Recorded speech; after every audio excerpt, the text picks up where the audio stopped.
Hello, I'm Jonathan Bowman-Perks, and I've got another one of the tips from our book, Top Tips for Inspiring Leaders, which we wrote for our charity, the Inspiring Leadership Trust. Tip number 77. Firstly, the situation. Let's talk about Transactional Trevor. So Transactional Trevor always just dealt with people when he needed things from them. It was always about what was in it for Trevor, and he was very transactional in the way that he dealt with people. It wasn't working for him.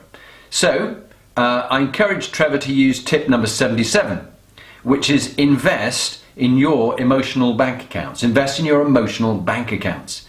So the action that Trevor took was he started to do that. He drew up a list of the key people that he needed to work with and who he wished to influence.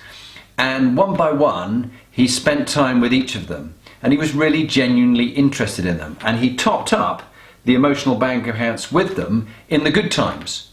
And as a result, they liked him, they respected him, they knew he was genuinely interested in them, he wasn't working them over just for himself.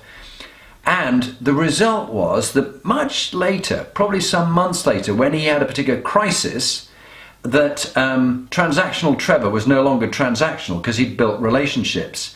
And he was more trusted Trevor.